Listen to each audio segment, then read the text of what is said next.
Introducción. Schelling, über das Wesen der menschlichen Freiheit, 1809. Sobre la esencia de la libertad humana. Dies ist die allgemeinen Leben anklevende Traurigkeit, die aber nie zur Wirklichkeit kommt, sondern nur zur ewigen Freude der Überwindung dient. Da der Sileiar der Wermut, der über die ganz Natur ausgebreitet ist, die tiefe unzerstörliche Melancholia lies Lebens. Nur in der Persönlichkeit ist Leben, und alle Persönlichkeit ruht auf einem dunklen Grund, der allerdings auch Grund der Erkenntnis sein muss.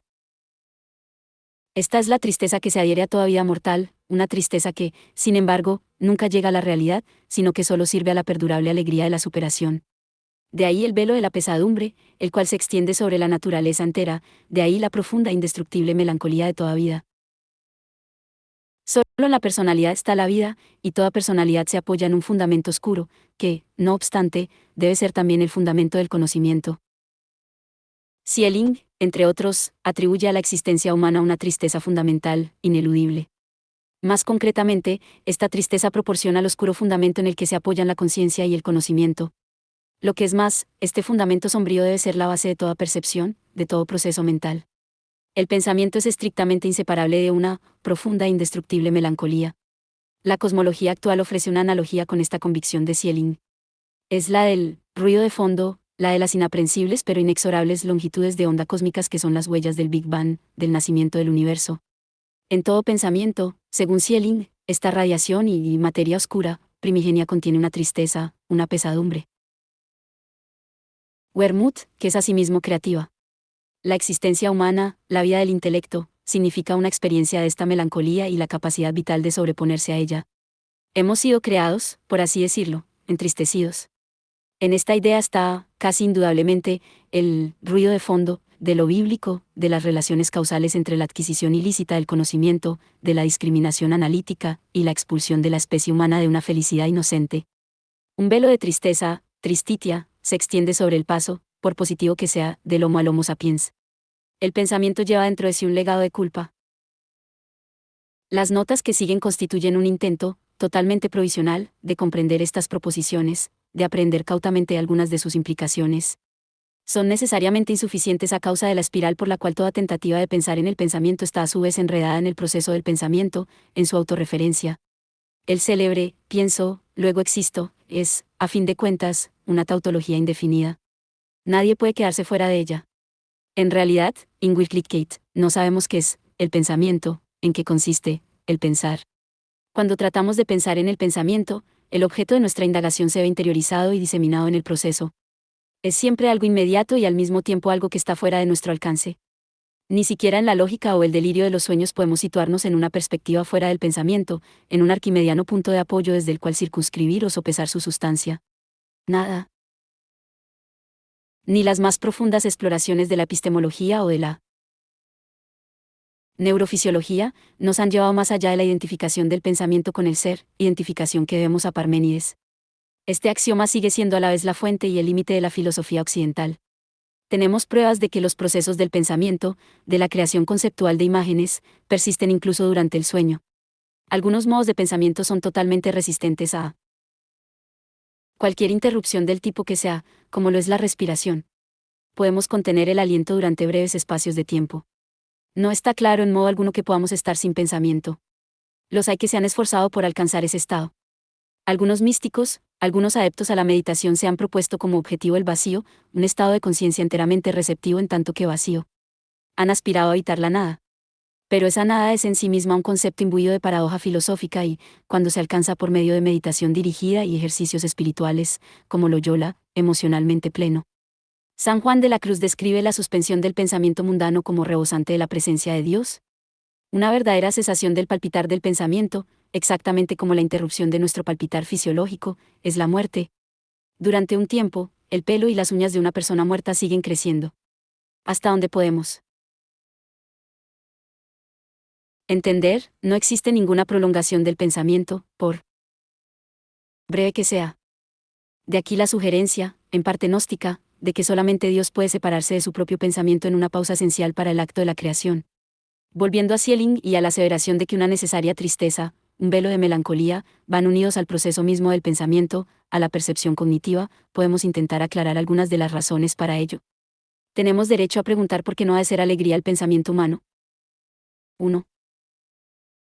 Hasta dónde sabemos, hasta dónde podemos, pensar el pensamiento, volveré sobre esta frase poco elegante, el pensamiento es ilimitado. Podemos pensar en algo, acerca de algo. Lo que hay fuera o más allá del pensamiento es estrictamente impensable. Esta posibilidad, en sí misma una demarcación mental, está fuera de la existencia humana. No tenemos ninguna prueba en su favor en ninguno de los dos sentidos. Se mantiene como una categoría oculta de la conjetura religiosa o mística. Pero también puede figurar en las especulaciones científicas, cosmológicas, en la concesión de que una teoría del todo está fuera y más allá del entendimiento humano. Así, podemos pensar / decir, este problema, esta cuestión sobrepasa nuestras capacidades cerebrales, en la actualidad o para siempre. Pero dentro de estos límites mal definidos, siempre fluidos y tal vez contingentes, el pensamiento no tiene fin, no tiene ningún punto de parada orgánico ni formalmente prescriptivo. Puede suponer, imaginar, jugar con, no hay nada más serio y, en ciertos aspectos, enigmático que el juego, algo sin saber si podría ser otra cosa distinta. El pensamiento puede imaginar una multiplicidad de universos con leyes científicas y parámetros totalmente diferentes de los nuestros. La ciencia ficción genera semejantes, alternativas. Una conocida adivinanza lógica postula que nuestro universo tiene solo un nanosegundo de antigüedad y que la suma de nuestros recuerdos es grabada en el córtex en el momento del nacimiento. El pensamiento puede teorizar que el tiempo tiene un comienzo o ninguno. Se contiene un despótico sofisma en la resolución según la cual no tiene sentido preguntar por el momento antes del Big Bang. Puede producir modelos de espacio-tiempo limitado o infinito, en contracción o en expansión. La categoría de las contrafactuales, de las que las oraciones condicionales, optativas y de subjuntivo son la descodificación gramatical, es inconmensurable. Podemos negar, transmutar, desdecir, lo más obvio, lo más sólidamente establecido. La doctrina escolástica según la cual la sola y única limitación a la omnipotencia divina es la incapacidad de Dios para cambiar el pasado es poco convincente. Podemos fácilmente pensar y expresar ese cambio. La memoria humana hace ese truco cada día. Los experimentos mentales, de los cuales la poesía y la hipótesis científica son destacadas representantes, no conocen límites. Ese humilde monosñaolet, supongamos que precede a las conjeturas y demostraciones en la matemática pura, en la lógica formal, representa la licencia arbitraria y la ilimitación del pensamiento que manipula los símbolos como el lenguaje manipula las palabras y la sintaxis. El pensamiento humano reflexiona sobre nuestra propia existencia. Sospechamos, aunque no lo sabemos con certeza, que los animales no pueden hacerlo, aun cuando los primates comparten con nosotros alrededor del 90% del genoma. Podemos elaborar modelos e idear expresiones matemáticas para la muerte por sobrecalentamiento de nuestro universo en virtud de la termodinámica de la entropía. O, por el contrario, podemos presentar argumentos en favor de la vida eterna, de la resurrección, un pensamiento espantoso, o mecanismos cíclicos de eterno retorno, como en Nietzsche.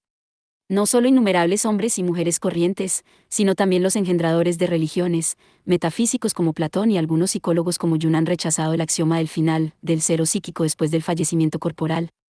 El pensamiento puede vagar libremente por toda la gama de posibilidades. Puede, incluso antes de Pitágoras, apostar por las transmigraciones del alma humana. No puede haber prueba verificable ni de lo uno ni de lo otro. La infinitud del pensamiento es un marcador fundamental, tal vez el marcador fundamental de la eminencia humana, de la dignitas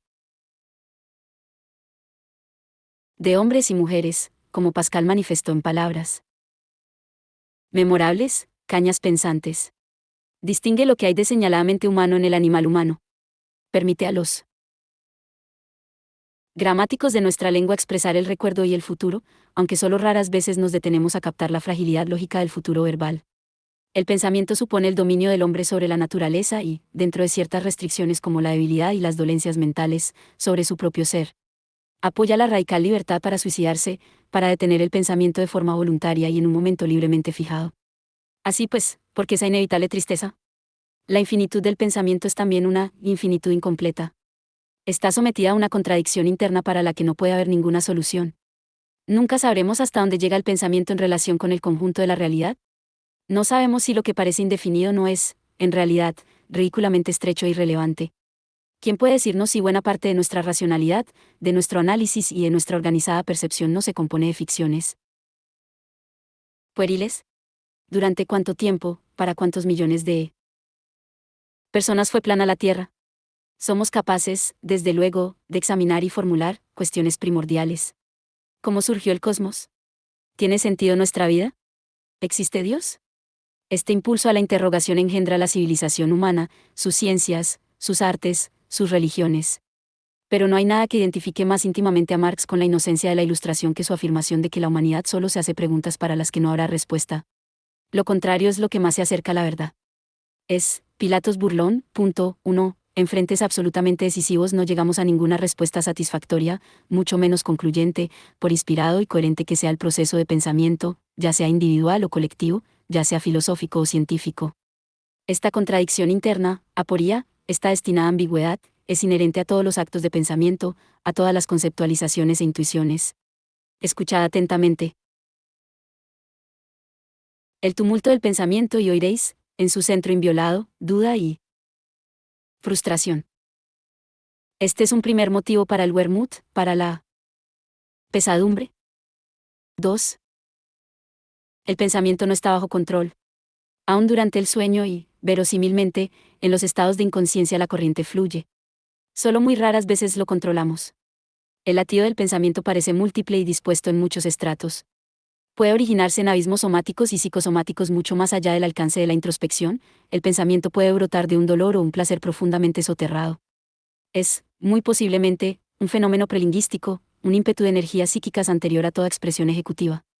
Pero, atrapados en la gran casa prisión del lenguaje, no llegamos a ninguna idea plausible, mucho menos, traducible, de cómo podría ser un pensamiento inexpresado e inexpresable. ¿Se acerca algo más el sordomudo? Puede ser que la significación inexpresada de la música, tan evidentemente somática en algunos de sus componentes clave, nos proporcione una cierta analogía. Los niveles que la psicología profunda, como el psicoanálisis o la hipnosis, identifica como subconscientes, no. Digamos los inconscientes, son, en la medida en que afloran en palabras, imágenes, sueños o representaciones simbólicas, superficiales. Se quedan muy lejos de la corteza en la geofísica de la psique humana. E incluso en la superficie solo hay un control intermitente. En todos los momentos y en cada uno de ellos, los actos de pensamiento se ven sometidos a intrusión. Un grupo ilimitado de elementos exteriores e interiores interrumpirán, desviarán, alterarán, confundirán cualquier desarrollo lineal del pensamiento, el moto espiritual de Dante. La corriente es incesantemente enturbiada, represada y desviada. Algo que se ve o se oye de improviso, por marginal que sea, cualquier experiencia táctil, una pizca de cansancio o aburrimiento, el acicate de un deseo repentino condicionará una respuesta a pensamiento. La fenomenalidad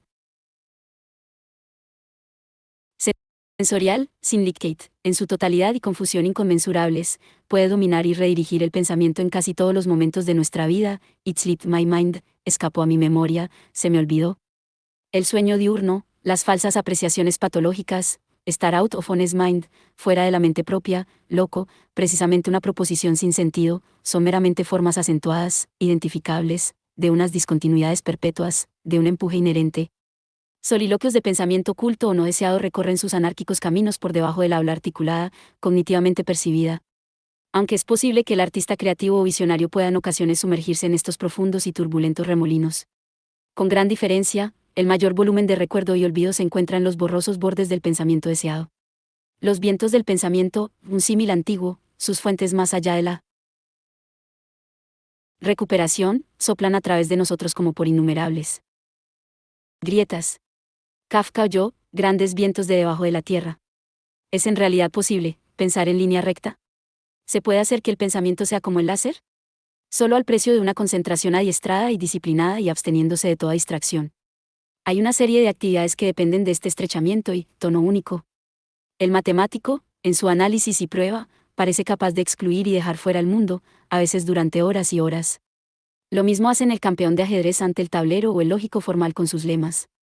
En las fases cruciales, sentados a su mesa de trabajo, el relojero detrás de su cristal de aumento y el cirujano operando suspenden toda distracción. Fruncimos el ceño, el músico virtuoso cierra los ojos. Los contemplativos, los maestros de meditación y sus acólitos atestiguan ratos, a veces sorprendentemente largos, de absoluta condensación, de un recogimiento de la psique tan excluyente de toda dispersión que permite una intención única y total. Puede que Las partitas de Bach para instrumento solista traduzcan estas singularidades, pero también lo hace la suspensión del aliento del tirador que espera para matar. Estas purezas, estos impertérritos rayos de pensamiento son accesibles solo a relativamente pocas personas, y su extensión normal es breve. Pueden tener lugar en las cumbres de la excelencia humana, como en lo que conocemos de los métodos de Spinoza, o a niveles triviales, como en las artes circenses de los acróbatas de la memoria, capaces de retener y repetir mecánicamente largas series de números o nombres al azar. Hay pruebas, aunque intermitentes, de que los poderes implícitos de suprema concentración pueden extinguirse a una edad bastante temprana. Las matemáticas puras de primer orden y la física teórica son prerrogativa de los jóvenes. Lo cual hace pensar que los medios de generación que participan son, en algún aspecto vital, neurofisiológicos, incluso musculares. Hay documentación, si bien con demasiada frecuencia anecdótica, que sugiere que las totalidades de concentración comportan no solo agotamiento temporal sino también colapso mental a largo plazo, notablemente.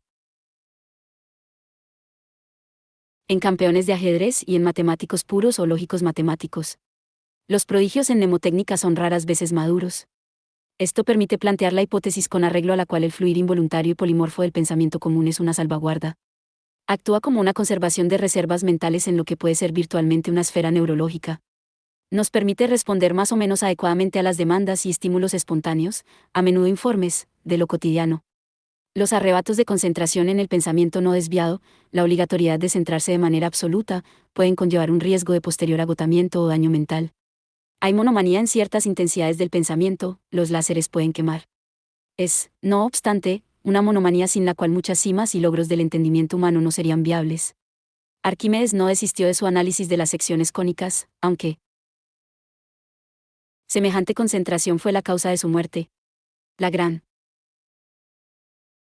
mayoría de las veces, sin embargo, el pensamiento ordinario es una empresa chapucera y de aficionados. Una segunda causa de un Serstorliche Melancholie, de melancolía indestructible. 3. El pensar nos hace presentes a nosotros mismos. Las sensaciones físicas, notablemente el dolor, son instrumentales. Pero pensar en nosotros mismos es el componente principal de la identidad personal. No me puedo imaginar no ser, excepto en un juego fantasiado, meramente verbal.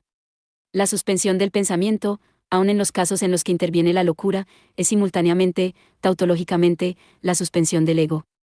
Nadie ni nada puede, de manera verificable, penetrar mis pensamientos. Hacer que otro ser humano lea los pensamientos de uno no es más que una figura retórica. ¿Puedo ocultar por completo mis pensamientos? ¿Puedo disfrazar y falsificar su expresión externa lo mismo que puedo hacerlo con mi lenguaje gestual o corporal? Las plañideras contratadas claman de dolor sobre los restos de unos clientes a los que no conocen. Ni siquiera la tortura puede arrancarme más allá de toda duda mis pensamientos más íntimos. Ningún otro ser humano puede pensar mis pensamientos por mí. Esta es la razón determinante, la clave ontológica por la que ningún otro hombre ni mujer puede morir en mi lugar, en ningún sentido literal. Nadie que no sea yo puede asumir mi muerte. Yo puedo morir con el otro, pero nunca, en lugar de el otro, por inalienable que sea nuestro vínculo, nuestro parentesco. El ciego, el sordomudo, la inmovilizada víctima de la parálisis o de la enfermedad neuromotriz pueden albergar, formalizar o exponer pensamientos que llegan al borde de nuestro universo. Los pensamientos son nuestra única posesión segura. Componen nuestra esencia, determinan que nos sintamos cómodos con nuestro yo o distanciados de él. Su presión, inextricablemente unida a ellos, es tal que quizá, en ocasiones, nos esforcemos por ocultarlos a nuestra conciencia, por silenciarlos interiormente utilizando medios que los psicólogos definen como amnesia o represión. No es seguro que sigan siendo irrecuperables. Respiro, luego pienso. Se sigue una consecuencia cuya enormidad, en el sentido propio de la palabra, se da, extrañamente, por sentada. Ninguna proximidad, ya sea biológica, los gemelos idénticos o siameses representan tal vez un caso límite, emocional, sexual, ideológica, ya sea la de toda una vida de coexistencia doméstica o profesional compartida, nos permitirá descifrar más allá de la incertidumbre los pensamientos de otro. La búsqueda de simultaneidades y comunicaciones telepáticas es un intento, casi con toda seguridad inútil, de vencer esta inhibición, a menudo enloquecedora o trágica. Como también lo es el recurso a las drogas de la verdad en diversas modalidades obscenas de interrogatorio. Estrechamos a la persona amada en nuestros brazos, mimamos al niño tan querido en nuestro regazo, nuestro mejor amigo estrecha nuestra mano. Sin embargo, no tenemos ninguna prueba incontrovertible en cuanto a los pensamientos que se generan y registran interiormente en él. Momento relevante. Así, con frecuencia, en la unión erótica la corriente de pensamiento, de lo intensamente imaginado, palpita en otra parte. Hacemos el amor interior a otra persona. Debajo de la sonrisa de adoración del niño, del amigo íntimo, puede estar la verdad del aburrimiento, la indiferencia o incluso la repulsión. La capacidad de mentir, de concebir y representar ficciones es inherente a nuestra humanidad. Las artes, la conducta social, el lenguaje mismo serían imposibles sin ella. Como en la astuta alegoría de Jonathan Swift, la completa veracidad, la completa transparencia del pensamiento pertenece al reino animal. Hombres y mujeres persisten en virtud de un disfraz recurrente. Pero la máscara se lleva debajo de la piel. Sin embargo, fijaos en esta paradoja. Este núcleo inaccesible de nuestra singularidad, las posesiones más íntimas, privadas e impenetrables, es también un lugar común 1.000 millones de veces.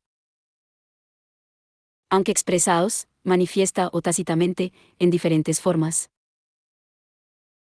léxicas, gramaticales y semánticas, nuestros pensamientos son, en una medida abrumadora, un universal humano, una propiedad común. Han sido pensados, están siendo pensados, serán pensados millones y millones de veces por otros. Son interminablemente banales y trillados. Artículos usados. Los componentes del pensamiento, aun en los actos y momentos más personalizados de nuestra existencia, en el sexo, por ejemplo, son clichés, interminablemente repetidos. Cuentan, muy destacadamente en una época de los medios de comunicación de masas o en otra en la que poca gente sabía leer, con idénticas palabras e imágenes. Nuestros éxtasis performativos, nuestros escenarios tabúes o nuestra probada retórica de la sentimentalidad son algo que tenemos en común, sincrónicamente, con innumerables hombres y mujeres. Son una mercancía de mercado de masas etiquetada por los lugares comunes, infinitamente reiterativos, de nuestro lenguaje, nuestra cultura, nuestro tiempo y nuestro medio. La expresión, comercio sexual, tiene una palpable connotación en nuestras actuales estructuras de consumo de masas y de lo públicamente explícito. Todo esto es una consecuencia inevitable del lenguaje. Hemos nacido dentro de una matriz lingüística que hemos heredado históricamente y compartimos en comunidad. Las palabras, las frases que utilizamos para comunicar nuestro pensamiento, ya interior ya exteriormente, tienen una vigencia común. Hacen democrática la intimidad. En embrión, por decirlo así, el diccionario hace inventario de la casi totalidad del pensamiento tanto real como potencial, el cual, a su vez, se compone de recopilaciones y selecciones combinatorias de fichas prefabricadas. Puede que las reglas gramaticales y los precedentes, las piezas del kit Lego, predeterminen, impongan restricciones a la inmensa mayoría de nuestros actos de pensamiento y a las expresiones de nuestra conciencia. Las posibilidades de construcción son múltiples, pero también repetitivas y limitadas. En consecuencia, la verdadera originalidad de pensamiento, el hecho de tener un pensamiento por primera vez, y cómo vamos a saberlo, es extremadamente infrecuente. Como dijo Alexander Pope en su célebre observación, es la forma verbal y no el contenido la que produce la impresión de novedad. El lenguaje y los diversos códigos simbólicos pueden incluso articular un pensamiento, una idea, una imagen conceptual con una fuerza, una perfección o una economía sin precedentes. El impacto performativo puede ser intenso. Pero no hay en absoluto ningún modo de saber, mucho menos de probar, que ese mismo pensamiento no haya sido emitido antes, aunque sea en una forma menos adecuada, hasta defectuosa o casi farfullada. Es posible que se les haya ocurrido a hombres y mujeres analfabetos o semianalfabetos, a sordomudos o a personas con daños cerebrales, que ni siquiera se dieron cuenta. Es posible que en las ciencias puras y aplicadas, en la tecnología, el desarrollo acumulativo y colectivo, el intercambio de conjeturas y refutaciones, genere un novum organum. Sin embargo, incluso aquí hay muchas cosas que redescubren o a las que llegan simultáneamente diferentes individuos y equipos. La teoría de la selección natural, del cálculo o del ADN proporcionan ejemplos bien conocidos. Con su genio para la veneración, Einstein afirmó que solo había tenido 2 ideas genuinas en toda su vida. En las humanidades, entendiendo la palabra en su sentido más lato, en la filosofía, las artes, la literatura, la teoría política y social, lo que llamamos originalidad, es casi siempre una variante o innovación en la forma, en los medios de ejecución, en los medios disponibles, bronce, colores al óleo, guitarras eléctricas.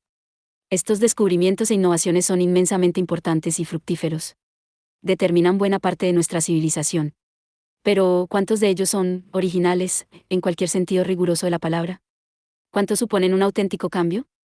Un nuevo acto de pensamiento, una imaginación sin un precedente discernible, es la ambición, lo reconozcan o no, de escritores, pintores, compositores y pensadores. Puede realizarse fuera de los sueños solo cuando el vocabulario propio relevante se hace nuevo a su vez. Cuando hay una cierta reorientación de la avalancha del lenguaje corriente y de las convenciones formales comunes. Los poetas se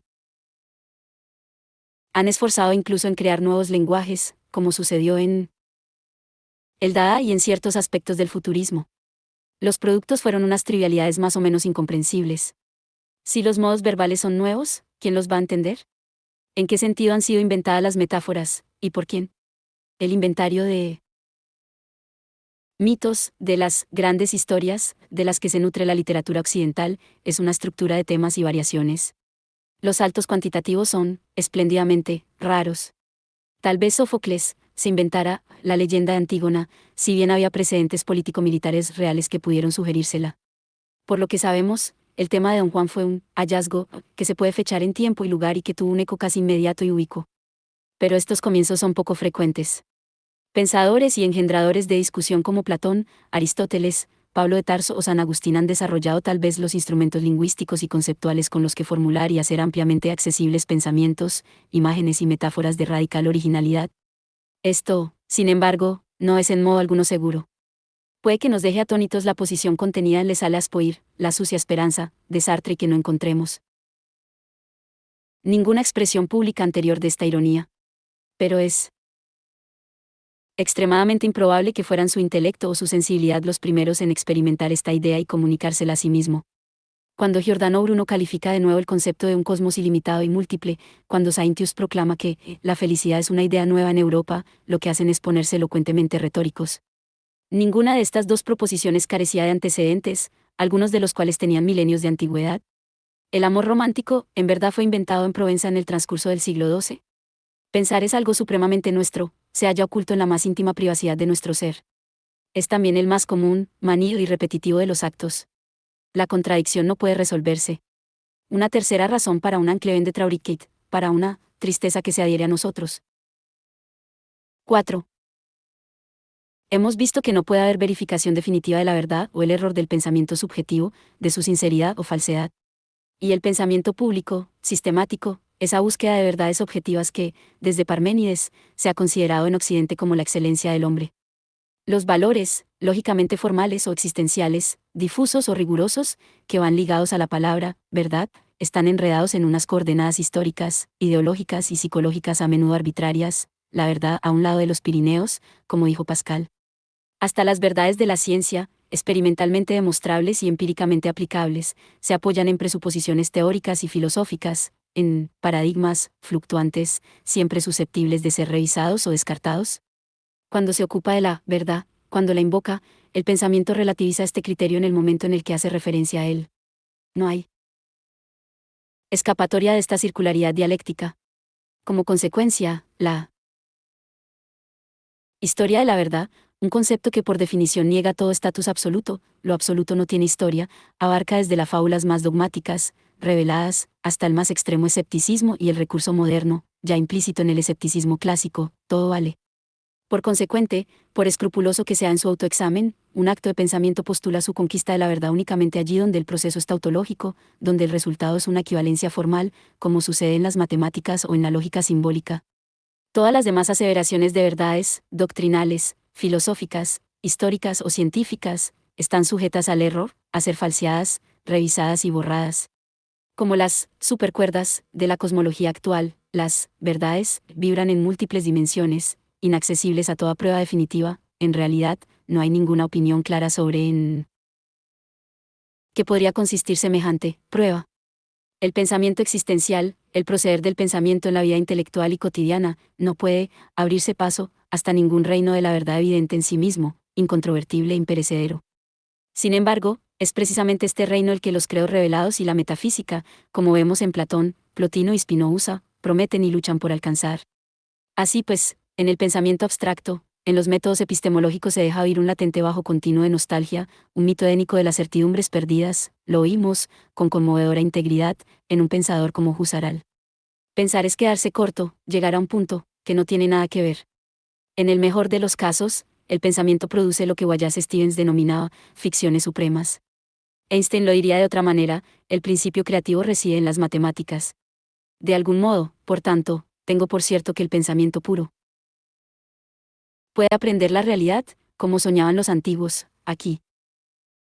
Soñaban, puede ser un lapsus más que freudiano. A lo cual uno de los más autorizados cosmólogos de hoy replica, hasta dentro del dominio básico de las ecuaciones básicas de la física, nuestro conocimiento será siempre incompleto.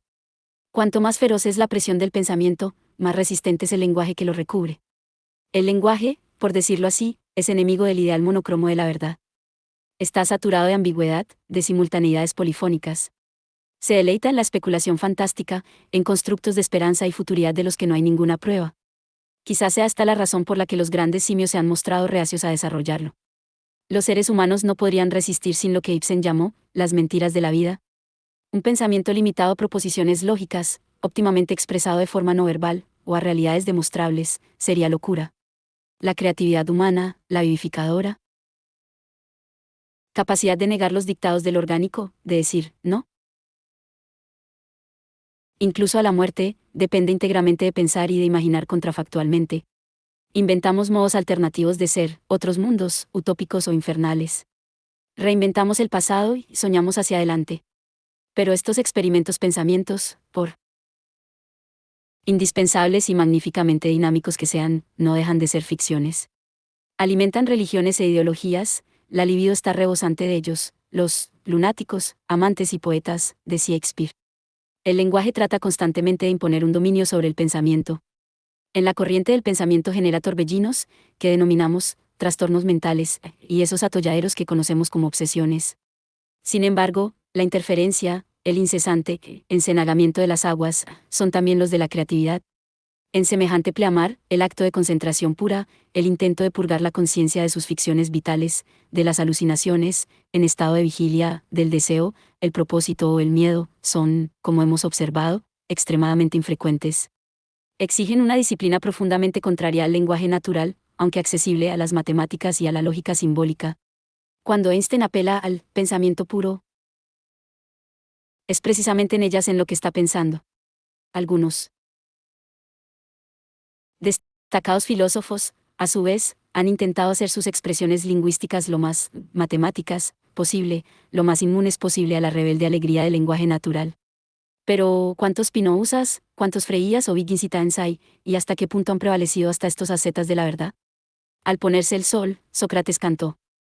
Esta fundamental antinomia entre las pretensiones que tiene el lenguaje de ser autónomo, de estar liberado del despotismo de la referencia y la razón, pretensiones que son fundamentales para la modernidad y la deconstrucción, por una parte, y la desinteresada búsqueda de la verdad, por otra, es un cuarto motivo para la tristeza, un serstorliche melancholie. 5. Pensar es algo casi increíblemente despilfarrador. Es un conspicuo consumo de la peor especie. Las investigaciones neurofisiológicas han tratado de localizar y evaluar numéricamente las ondas cerebrales emitidas por el córtex. Han intentado identificar los cuantos de energía, el ritmo de los impulsos electromagnéticos asociados con momentos y grupos de pensamiento concentrado. Sí parece verosímil que en lo que denominamos pensamiento haya componentes de energía neuroquímica y electromagnética, que las sinapsis del cerebro humano tengan una producción mensurable, el estudio de las lesiones cerebrales proporciona pruebas de ello. Pero, por ahora, muchas cosas siguen estando basadas en conjeturas y los esquemas son aproximados. Intuitivamente, de modo impresionista, sí que experimentamos alguna analogía con la fatiga muscular después de un periodo prolongado de pensamiento secuencial, de reflexión bajo presión. Quienes resuelven problemas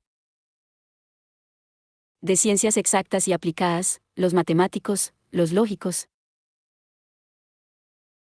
formales, los programadores informáticos, los jugadores de ajedrez y los traductores simultáneos informan de fenómenos de agotamiento, de acabar, quemados. Los criptólogos ante sus descodificadores en tiempo de guerra figuran entre los primeros en registrar tensión mental de una intensidad extrema, física. Una vez más, no obstante, nuestro entendimiento de esta tensión y de los mecanismos implicados es rudimentaria. La cuestión es esta: los procesos mentales, ya sean conscientes, ya subconscientes, la corriente de pensamiento en nuestro interior, expresada o tácita, durante las horas de vigilia o las de sueño, esos movimientos oculares rápidos tan estudiados en recientes décadas, son, en una proporción abrumadora, difusos, sin objeto, dispersos e inexplicados. Están, muy literalmente, por todas partes, lo cual hace enteramente válido el modismo. Scatterbrained, de cerebro disperso, incapaz de concentración. La economía es la de un despilfarro y un déficit casi monstruosos. No hay quizá ninguna actividad humana más extravagante. No pensamos en nuestro pensamiento excepto en los breves periodos de concentración epistemológica o psicológica. Casi en su totalidad, el incesante conjunto y suma del pensamiento pasa fugazmente, inadvertido, sin forma y sin utilidad. Satura la conciencia y muy posiblemente el subconsciente, pero se seca como una delgada lámina de agua sobre la tierra abrasada. Hasta la idea de olvidar es demasiado sustantiva. Aquello en lo que hemos estado pensando hace una hora puede no haber dejado huella alguna debido a circunstancias contingentes o a los efectos de interferencia de alguna tarea inminente. Como mucho, puede haber quedado apresado en la escritura o codificado en alguna otra modalidad de marcador semántico. Se dice que los trotamundos japoneses emplean especialistas que identifican para ellos los escenarios de sus propias fotografías. Pero, con mucho, la masa del iceberg del pensamiento humano se desvanece, sin ser percibida ni registrada, en el cubo de la basura del olvido. Limosnas para el olvido. ¿En qué estaba yo pensando cuando dije esto o hice aquello?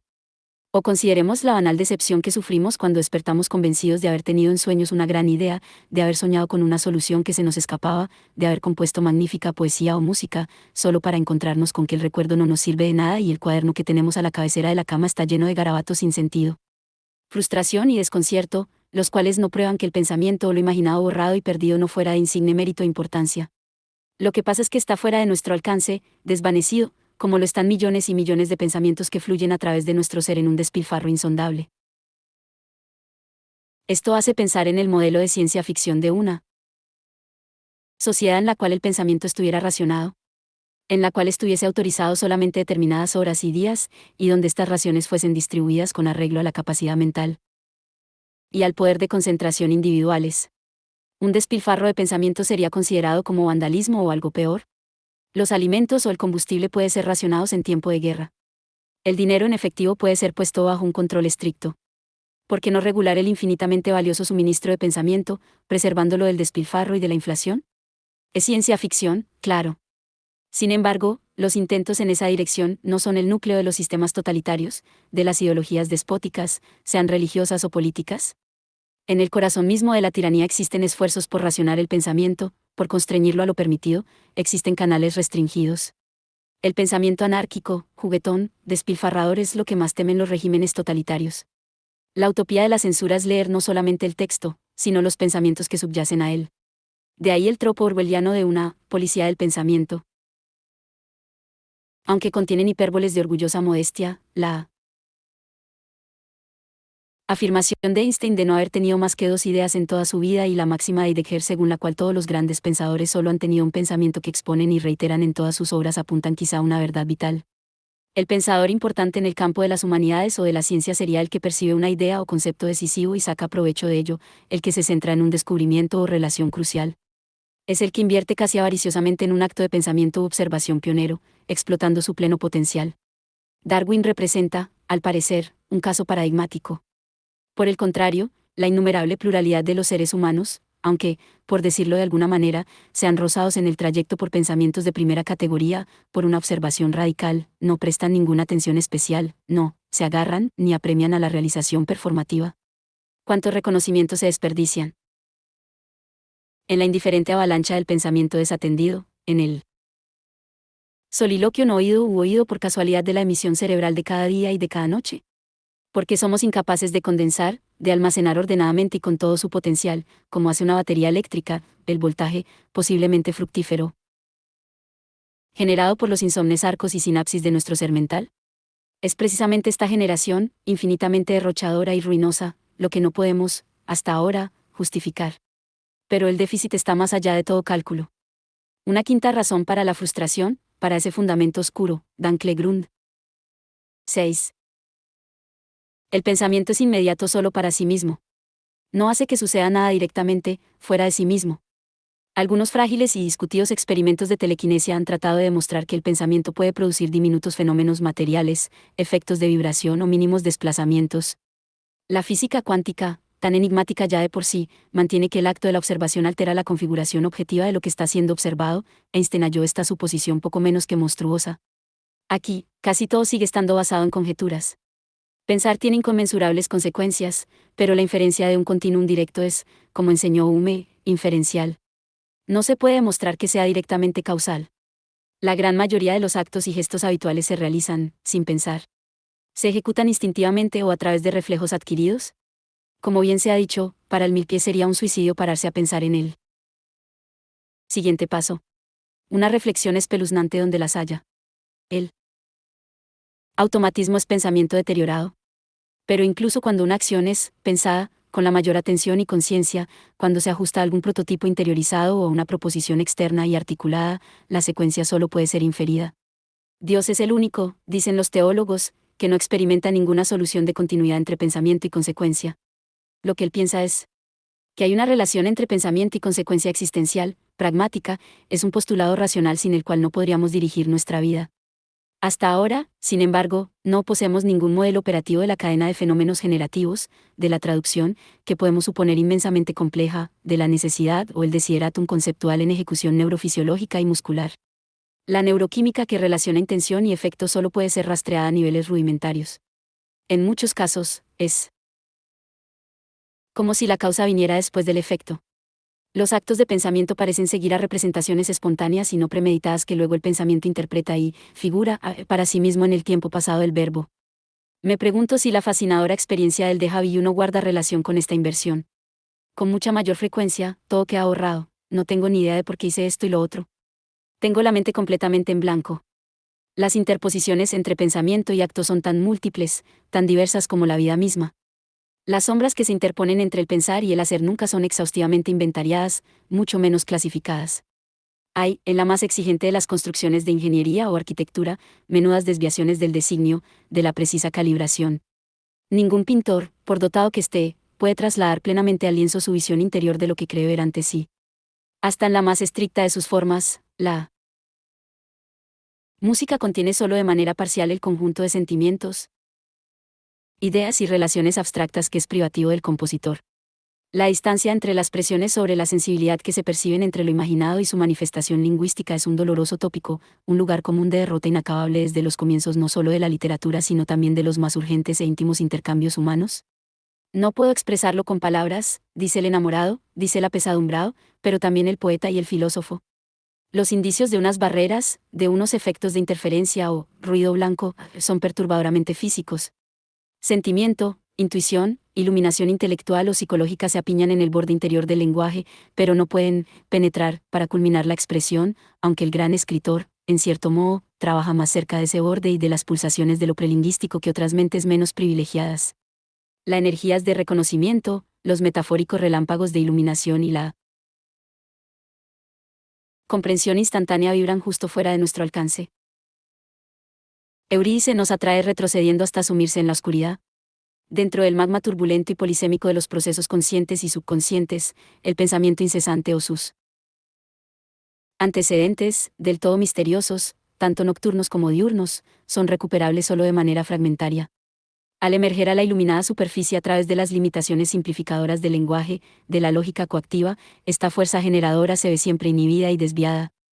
De ahí los esfuerzos de los surrealistas en busca de una escritura automática o de unos modos de habla vírgenes. Lo aleatorio está ya condicionado por los imperativos. El pensar no hace ni puede hacer tal cosa. Hasta el movimiento mental más prudentemente calculado y concentrado es vadit fort, se le da cuerpo, por utilizar el penetrante modismo de Shakespeare, solo de forma imperfecta, solo en parte. La obra de arte, por soberana que sea, el proyecto político o militar, la edificación material, el código legal o la sumiría teológico-metafísica hacen una transacción con el ideal, con la necesaria ficción de lo absoluto. Sigue habiendo una mancha de cromática impureza, casi imperceptible, en el tulipán negro, en las simetrías cristalinas del diseño político o social privado o colectivo. El concepto de perfección es un sueño no realizado del pensamiento, una abstracción conceptual, como lo es el infinito. Es en la paradoja de que existan en nosotros estos dos ideales inalcanzables donde la teología clásica, tanto en Anselmo como en Descartes, sitúan su prueba de la existencia de Dios. Aunque in extremis, Wittgenstein habló en nombre de todas las conciencias creativas cuando manifestó que la parte del Tractatus realmente importante era la que no llegó a escribirse. Ineluctablemente, por tanto, la totalidad de nuestras futuridades, de nuestras proyecciones, anticipaciones y planes, sean rutinarios o utópicos, llevan consigo un potencial de decepción, de profiláctico autoengaño. Un virus de insatisfacción vive en la esperanza. La gramática de los optativos, de los subjuntivos, de todos los matices de los tiempos verbales futuros, gramáticas que son la gloria irresponsable y la luz matinal de la mente humana, nunca pueden ser garantes. No contienen ni avalan un hecho incontaminado. Podemos tenerlo todo abrumadoramente a nuestro favor, la inducción puede parecer casi contractual e infalible, pero esperar, tener expectativas o esperanza, es un azar. Y su única certidumbre es la muerte. Las consecuencias de nuestras expectativas, de esta impaciencia que llamamos esperanza, se quedan cortas. Muchas veces fracasan totalmente, aunque hay bendiciones en las cuales sobrepasan cuanto podamos imaginar. Habitualmente, la previsión, la proyección, la fantasía y la imagen están por encima de la realización. Si aclamamos las experiencias como algo que está más allá de nuestros sueños más delirantes, es que estos sueños han sido cautos y manidos. Un revelador vacío, una tristeza de la saciedad sigue a todos los deseos satisfechos. Goethe y Prost son los despiadados exploradores de esta axidia. El célebre abatimiento post-coitum, el anhelo del cigarrillo después del orgasmo, son precisamente las cosas que miden el vacío que existe entre la expectativa y la sustancia, entre la imagen fabulosa y el suceso empírico.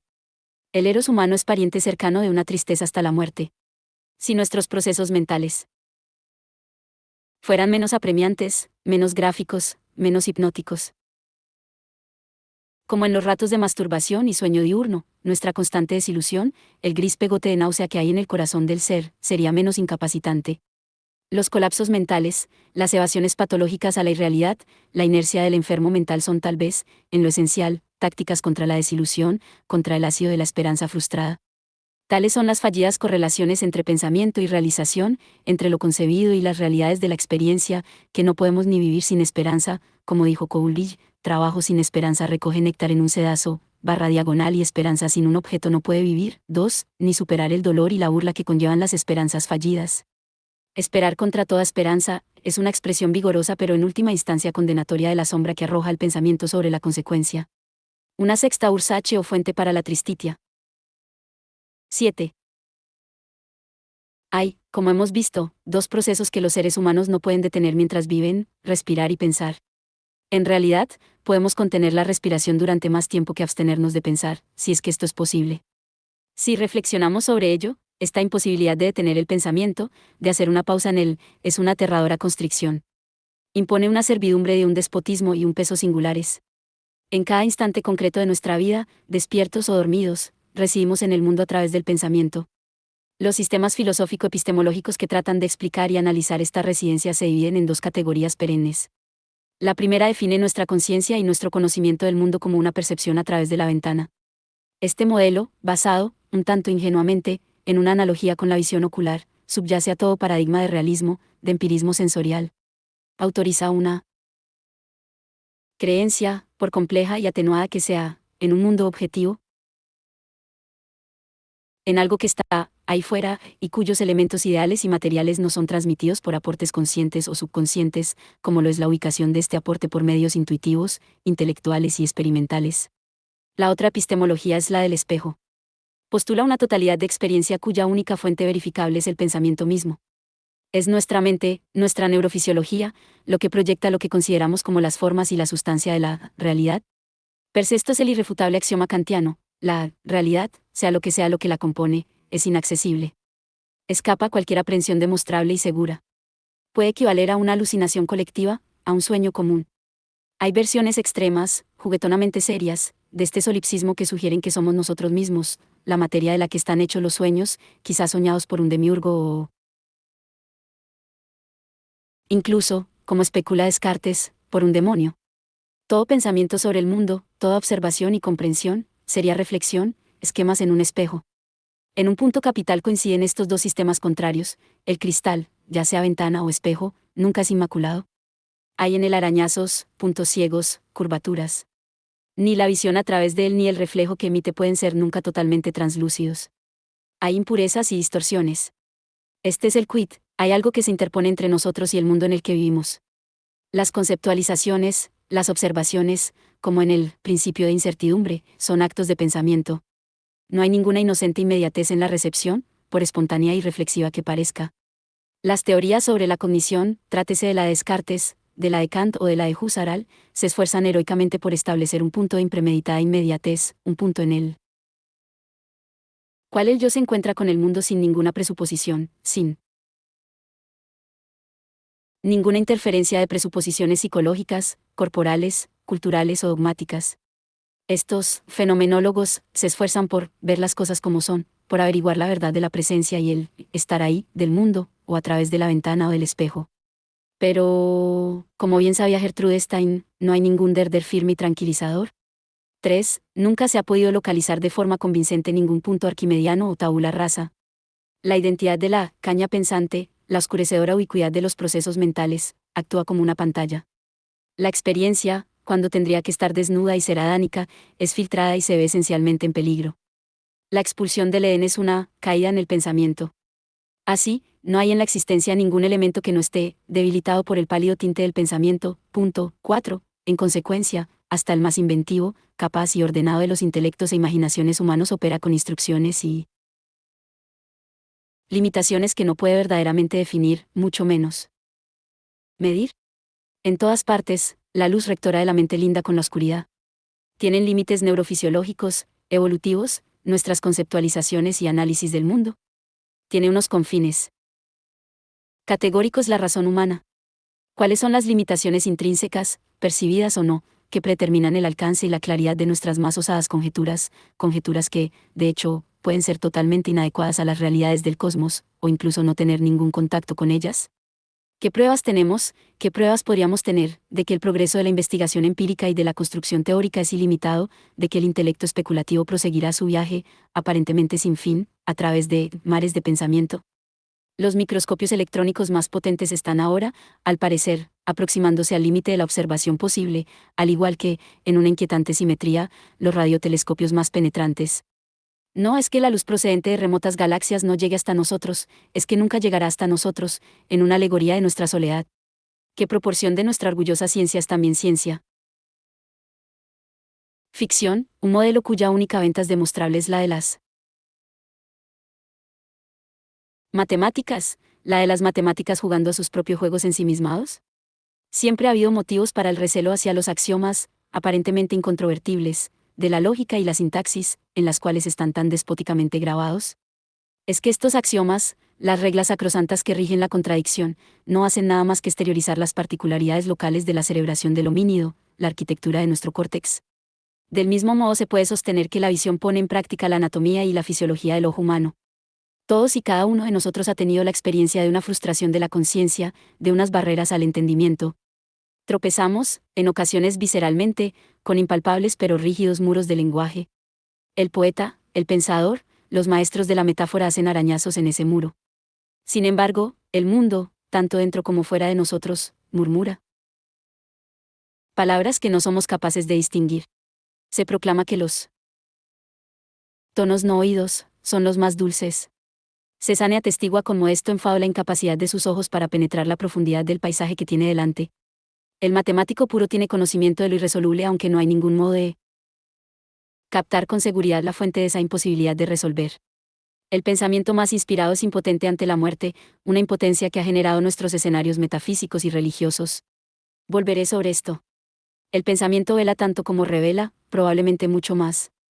Una séptima razón para ese Cecilia der Wermut, velo de la pesadumbre. 8. Esta opacidad hace imposible saber más allá de la duda lo que cualquier otro ser humano está pensando. Como he observado, no contamos con ninguna manera segura de comprender los pensamientos ajenos. Una vez más, prestamos demasiada poca atención a esta enormidad. ¿Debería suscitar terror? No hay familiaridad, no hay astucia analítica que pueda garantizar y verificar la lectura de la mente. Ni la hipnosis, ni las técnicas psiquiátricas, ni las drogas de la verdad, pueden extraer de una manera verificable los pensamientos del otro. Sus más vehementes reconocimientos, testimonios orales o escritos bajo juramento o descarnadas confesiones no son capaces de dar un contenido fundamental y garantizado. Pueden ser o no expresión de las intenciones más francas, de la revelación más deliberada. Pueden descubrir o no verdades parciales, fragmentos, por así decirlo, de extrema sinceridad y autorrevelación. Pueden ocultar o no un significado percibido, bien in toto bien en parte. Los intentos de Ocultación abarcan desde la palmaria mentira conscientemente declarada hasta todos los matices de la falsedad y el autoengaño. Los matices de la mendacidad son inagotables. Ningún láser de atención inquisitorial, ningún oído, por agudo que sea, ningún interrogatorio cruzado puede dar lugar a la certidumbre. La simple pregunta, ¿en qué estás pensando?, que te ronda la cabeza, solicita respuestas que tienen ya de por sí muchos estratos y que han pasado por complejos filtros. De aquí las inciertas relaciones entre el pensamiento y el amor. De aquí la posibilidad de que el amor entre seres pensantes sea una gracia en cierto modo milagrosa. Todos los hombres y todas las mujeres, todos los adultos y todos los niños usan lo que los lingüistas llaman idiolecto, es decir, una selección personalizada del lenguaje disponible, con fichas, connotaciones y referencias privadas, singulares, tal vez intraducibles, que los receptores en el diálogo no pueden interpretar totalmente ni con certeza. Tratamos de traducirnos unos a otros. Así pues, con frecuencia nos equivocamos un poco o mucho. Pero hasta esta parcial o defectuosa inteligibilidad de toda comunicación se halla únicamente en la superficie. Los idiolectos del pensamiento, las privacidades de lo no dicho son de un orden mucho más profundo e inalcanzable. Aún en momentos y actos de extremada intimidad, quizá más agudamente en esos momentos, el amante es incapaz de abrazar los pensamientos de la persona amada.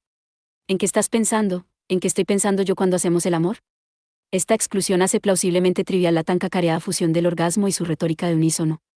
Como Goethe gustaba de señalar, innumerables hombres y mujeres han estrechado en los brazos del pensamiento amantes, recordados, anhelados y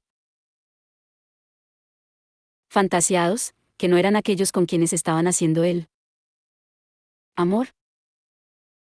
Esta interposición cognitiva, esta reserva mental, involuntaria o deliberada, desdibujada o gráfica, puede sonar como un eco ridículo por debajo de los gritos y susurros de éxtasis. Nunca conoceremos la profunda desatención, ausencia, repulsión o imaginería alternativa que construyen el texto manifiesto de lo erótico. Los seres humanos más cercanos y sinceros siguen siendo unos extraños, más o menos parciales, más o menos desconocidos los unos para los otros. El acto del amor es también el de un actor. La ambigüedad es inherente a la palabra. Cuando más legible y menos oculto se muestra el pensamiento es durante los accesos de energía desencadenada y condensada. Como en el miedo y en el odio. Estas dinámicas, especialmente en el momento, son difíciles de fingir, aunque los virtuosos de la duplicidad y del autocontrol pueden lograr una ocultación mayor o menor. Los animales con los que convivimos nos demuestran que nuestros miedos emanan un olor característico. Tal vez exista un olor a odio. Si enumeramos todos los niveles de impulso cerebral e instintivo, puede que el odio sea el más vivido y lleno de gestos mentales. Es más fuerte y más cohesivo que el amor, como intuyó Blake. Con harta frecuencia se acerca más a la verdad que ninguna. Otra revelación del ser. El otro tipo de experiencia mental en la cual se arranca el velo es el de la risa espontánea. En el instante en el que cogemos el chiste o vemos casualmente algo cómico, la mentalidad queda al desnudo. Por un momento, no hay segundos pensamientos. Pero esta apertura al mundo y a los demás dura solo un tiempo breve y posee la dinámica de lo involuntario. En este sentido, las sonrisas son casi la antítesis de la risa. A Shakespeare le preocupaba mucho la sonrisa de los villanos. En todas partes permanece el escándalo. Ninguna luz final, ninguna empatía en el amor desvela el laberinto que es la interioridad de otro ser humano. Los gemelos idénticos, con su lenguaje privado, son realmente una excepción. Al final, el pensamiento puede hacer que seamos unos extraños los unos para los otros. El amor más intenso, quizá más débil que el odio, es una negociación, nunca concluyeme, entre soledades. Una octava razón para la tristeza. 9. Las funciones corporales y el pensamiento son comunes a la especie. Con arrogancia, el Homo sapiens se define así. Estrictamente considerados, todos y cada uno de los hombres, mujeres y niños vivos es un pensador. Esto vale para el cretino y para Newton, para el tarado casi incapaz de hablar y para Platón. Como he observado, es posible que personas semianalfabetas, mentalmente débiles e incluso deficientes hayan tenido pensamientos influyentes, inventivos, que contribuyan a mejorar la vida. Esos pensamientos se han perdido porque no fueron expresados o porque no les prestaron atención ni siquiera quienes los tuvieron, mudos, oscuros Miltons, en un sentido que va mucho más allá de la literatura. Como diminutas esporas, los pensamientos son diseminados hacia adentro y hacia afuera 1.000.000 de veces. Solo una mínima fracción sobrevive y da fruto. De aquí el inconmensurable despilfarro al que me he referido anteriormente. Pero la confusión reside tal vez en otra parte. Nuestra taxonomía, notablemente en el medio sociopolítico actual, tiende a lo igualitario. No disfraza y falsifica esto una jerarquía evidente, pero en la que se repara escasas veces y con incomodidad. Vaga y retóricamente, atribuimos a ciertos actos del espíritu y a los que suponemos que son sus consecuencias, la idea científica, la obra de arte, el sistema filosófico, la proeza histórica, la etiqueta de grande. Nos referimos a grandes pensamientos o ideas, a productos del genio intelectual, artístico o político. No menos vagamente, hablamos de pensamientos profundos, en oposición a triviales o superficiales. Spinoza baja al pozo de la mina, el hombre de la calle se desliza habitualmente por la banal superficie de sí mismo o del mundo. Se pueden agrupar estos polos, junto con las innumerables gradaciones que hay entre ellos, bajo el mismo epígrafe indiferenciado. Los desechos y el rudimentario balbuceo de la mente pueden quedar cubiertos por la misma desaliñada definición que la solución del último teorema de Fermat o la producción shakespeariana de una metáfora imperecedera o los cambios de sensibilidad. ¿Qué artificialidad, captada desde un principio por caricaturistas y pretenciosos vulgares, hay en el pensador de Rodin? Todos vivimos dentro de una incesante corriente y magma de actos de pensamiento, pero solo una parte muy limitada de la especie da prueba de saber pensar. Heidegger confesó lúgubremente que la humanidad en su conjunto aún no había salido de la prehistoria del pensamiento. Los alfabetizados cerebrales, carecemos de un término adecuado, son, en proporción con la masa de la humanidad, pocos. La capacidad de albergar pensamientos o rudimentos de ellos es universal y es muy posible que vaya unida a unas constantes neurofisiológicas y evolutivas. Pero la capacidad de tener pensamientos que merezcan la pena de ser pensados, más aún, de ser expresados y conservados, es relativamente rara. No hay muchas personas que sepan pensar con una finalidad que sea original, y mucho menos que sea exigente. Todavía hay menos capaces de poner en orden las plenas energías y el potencial del pensamiento y dirigir estas energías a lo que se denomina concentración o pensamiento intencionado. Una etiqueta idéntica oscurece los años luz de diferencia que hay entre el ruido de fondo y las banalidades de la cavilación comunes a toda existencia humana, como también lo es quizá la de los primates, y la milagrosa complejidad y fuerza del pensamiento de primera categoría. Justo por debajo de este destacado nivel están los numerosos modos de entendimiento parcial, de aproximación, de error involuntario o adquirido, la devastadora frase del físico Wolfgang Pauli sobre los teoremas falsos, ni siquiera están equivocados. Una cultura, una actividad común, de los alfabetizados mentales, puede definirse por la medida en que este orden secundario de recepción, de posterior incorporación del pensamiento de primer orden a los valores y prácticas de la comunidad, está extendida o no. El pensamiento influyente entra en la escolarización y en el clima general de reconocimiento. Es captado por el oído interno, aunque este proceso de audición sea a menudo obstinadamente lento y esté repleto de vulgarización. O se ven el pensamiento auténtico y su valoración receptiva obstaculizados, incluso destruidos, Sócrates en la ciudad del hombre, la teoría de la evolución entre los fundamentalistas, por la irreflexiva negación política, dogmática e ideológica. Qué turbio pero comprensible mecanismo de pánico atávico, de envidia subconsciente, alimenta la rebelión de las masas y la ignorante brutalidad de los medios de comunicación que han hecho risible la palabra intelectual. La verdad, enseñaba el Baal Siem, está perpetuamente en el exilio. Tal vez haya de ser así. Cuando se torna demasiado visible, cuando no puede cobijarse bajo la especialización y la codificación hermética, la pasión intelectual y sus manifestaciones provocan odio y mofa, estos impulsos se entretejen con la historia del antisemitismo, los judíos han pensando. Muchas veces en voz demasiado alta. ¿Se puede aprender a meterla directa al pensamiento? ¿Se puede enseñar? El entrenamiento y el ejercicio pueden fortalecer la memoria. La atención mental, los periodos de interiorización y concentración pueden hacerse más profundos mediante técnicas de meditación. En ciertas tradiciones orientales y místicas, por ejemplo en el budismo, esta disciplina puede llegar a grados casi increíbles de abstracción e intensidad. Los métodos analíticos, la rigurosa consecuencialidad formal, pueden ser enseñados y perfeccionados en la formación de matemáticos, lógicos, programadores informáticos y campeones de ajedrez. Impedir a los niños aprender de memoria supone lisiar, tal vez para siempre, los músculos de la mente. Así pues, en las habilidades cerebrales, en la receptividad y en la interpretación desarrolladas, hay muchas cosas que es posible mejorar y enriquecer por medio de la enseñanza y la práctica. Pero, hasta donde sabemos, no existe ninguna clave pedagógica de lo creativo. El pensamiento innovador y transformador, en las artes y en las ciencias, en la filosofía y en la teoría política, parece originarse en colisiones, en saltos cuantitativos en el interfaz entre el subconsciente y el consciente, entre lo formal y lo orgánico, en un juego y en un arte eléctrico, de actuaciones psicosomáticas en gran medida inaccesibles tanto a nuestra voluntad como a nuestra comprensión. Es posible enseñar los medios capacitadores, La notación musical, la sintaxis y la métrica, el simbolismo y las convenciones matemáticas, la mezcla de pigmentos. Pero el uso metamórfico de estos medios para crear nuevas configuraciones de significado y nuevos esquemas de posibilidades humanas, de crear una vida nueva de creencia y sentimiento, no puede ser predicho ni institucionalizado. No hay democracia en el genio, solamente una terrible injusticia y una carga que amenaza la vida. Están los pocos, como dijo Hölderlin, que se ven obligados a aferrar el relámpago con las manos desnudas.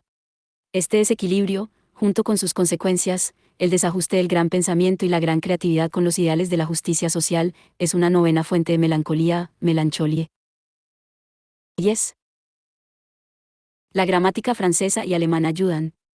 Nos permiten elidir la preposición entre el verbo, pensar, y su objeto. No estamos obligados a pensar en esto o aquello. Podemos pensarlo de forma inmediata, sin interposición. Das Leben denken, pensar la vida, pense le destin, pensar el destino. La fuerza de este modismo es seductora. Pero plantea, inevitablemente, la incertidumbre o dualidad epistemológica a la que me he referido anteriormente. La inmediatez gramatical indica alguna modalidad de solipsismo, la suposición de que los objetos del pensamiento son el producto dependiente del acto de pensar, como en Kant.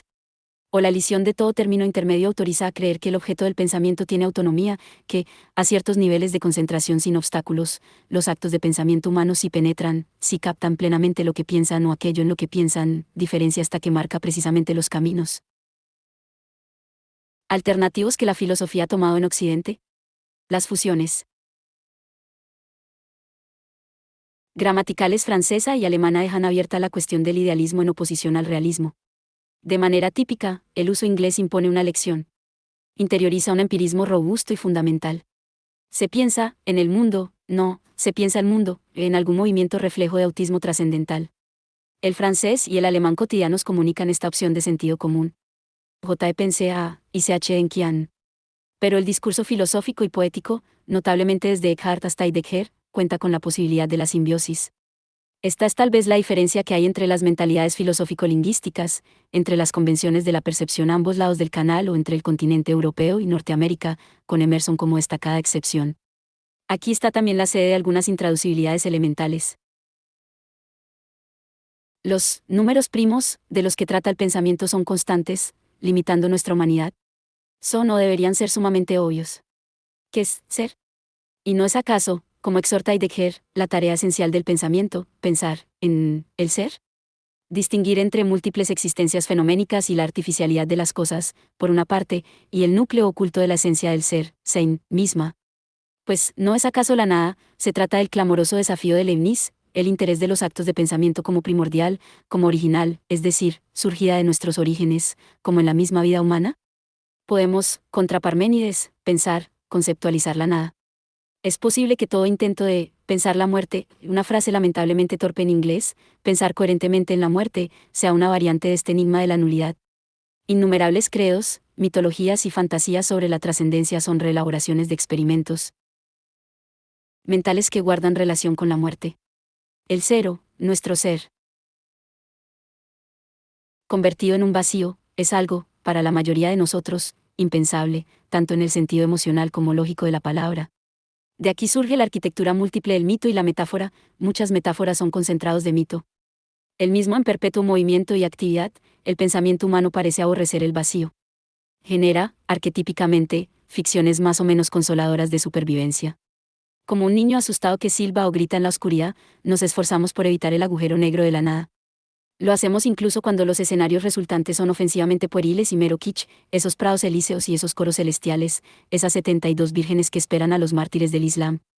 Ambas esferas del pensamiento, la del ser y la de la muerte, han sido interpretadas como subespecies de los eternos esfuerzos del intelecto humano, de la conciencia mortal, por pensar en Dios. Por pensar a Dios.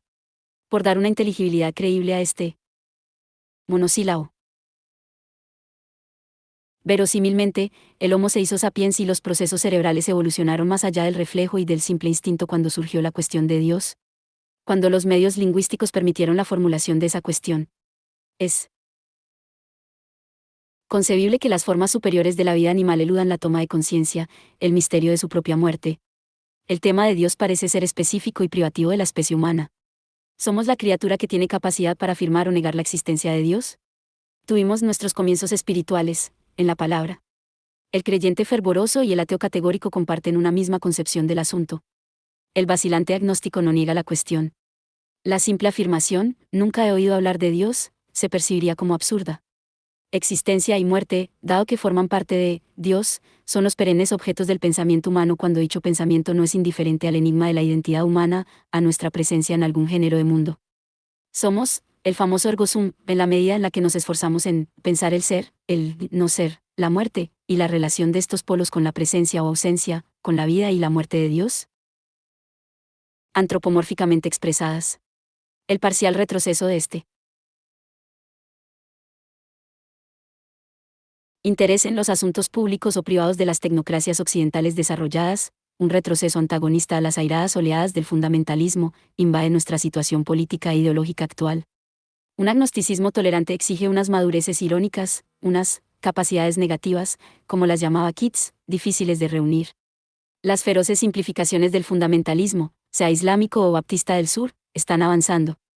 Lo cierto sigue siendo, y de forma abrumadora, que el pensamiento, sean cuales fueren su talla, su concentración, su modo de saltar las grietas de lo desconocido, sea cual fuere su genio ejecutivo para la comunicación y la representación simbólica, no está más cerca de comprender sus objetos primarios. No estamos una pulgada más cerca que Parménides o Platón de cualquier solución verificable del enigma de la naturaleza y de la finalidad de nuestra existencia, si es que la tiene, en este universo.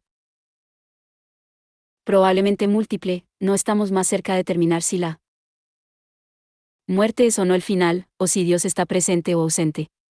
A lo mejor incluso estamos más lejos. Los intentos de pensar estas cuestiones, de resolverlas pensando, para llegar al santuario de una solución justificadora, explicativa, han producido nuestra historia religiosa, filosófica, literaria, artística y, en gran medida, científica.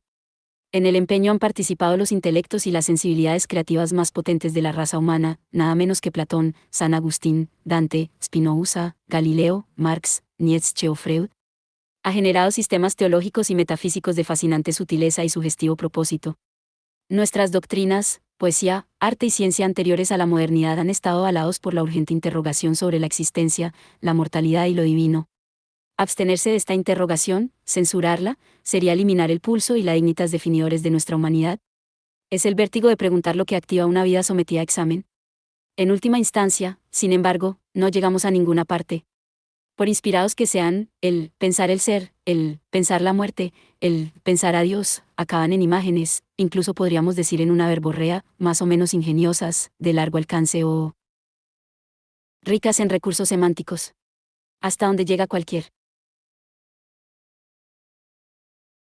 producción sustantiva, la danza origen en torno al tótem y la sama de Aquino, el vudú y las teorías de Plotino sobre las emanaciones representan y comunican unos mitos que tienen entre sí algo más que accidentales analogías. No podemos esperar ninguna prueba. Lo que es más, la historia de los sucesivos intentos de probar la inmortalidad o la existencia de Dios equivalen a una de las crónicas más embarazosas de la condición humana. La agilidad del pensamiento, su infatigable propensión a la narrativa, conduce a la humillante y casi enloquecedora conclusión de que todo vale. Para incontables millones de personas, Dios se peina su barba blanca y Elvis Presley ha resucitado. Ninguna refutación es axiomáticamente posible. La verificabilidad, la refutabilidad de las ciencias, su triunfante progreso desde la hipótesis hasta la aplicación, dan lugar al prestigio y al creciente dominio que ejercen en nuestra cultura. Pero, en otro sentido, también dan lugar a su soberana trivialidad. La ciencia no puede dar una respuesta a las cuestiones esenciales que plantea o debiera plantear el espíritu humano. Wittgenstein aludió a esto insistentemente. Solo puede negar su legitimidad. Preguntar por el nanosegundo anterior al Big Bang, se nos asegura didácticamente, es absurdo. Sin embargo, estamos hechos de modo que si preguntamos, y la conjetura de San Agustín nos puede resultar más convincente que la teoría de las cuerdas. Es inmensamente difícil imaginar cómo serían nuestros mapas de la mente, y las totalidades en las que mora, cómo sería nuestro alfabeto del reconocimiento si el problema de Dios llegase a perder su significado. No hay retórica de la muerte de Dios, no hay erosión de la religión organizada que tenga lugar en los supermercados de Occidente que se aproxime a un eclipse de la posibilidad de Dios en el interior de nuestra conciencia. Hasta hoy, ¿el ateísmo ha estado muy ocupado con Dios? Aunque hasta esa dedicación negativa disminuyera en toda conciencia seria, las ciencias puras y aplicadas podrían, suponemos, continuar su avance. No está claro si las humanidades, en el sentido más amplio, podrían hacer lo mismo. Fue el genio de Beckett el que encontró una expresión alegórica precisamente para esta incertidumbre. Entretanto, no es el debate teológico o filosófico el que arrastra al pensamiento hasta los mismos límites de sus indispensables y siempre renovados callejones sin salida.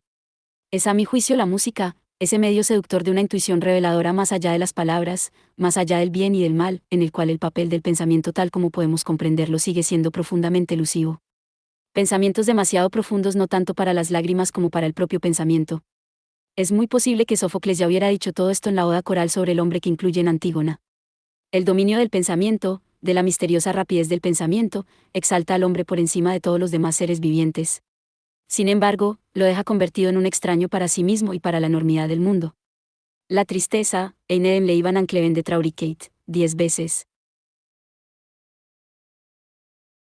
George Steiner, París, 1929, Premio Príncipe de Asturias 2001 de Comunicación y Humanidades, hijo de judíos vieneses, es uno de los más reconocidos estudiosos de la cultura europea y ha ejercido la docencia en las universidades estadounidenses de Stanford, Nueva York y Princeton, aunque su carrera académica se ha desarrollado principalmente en Ginebra, Inglaterra.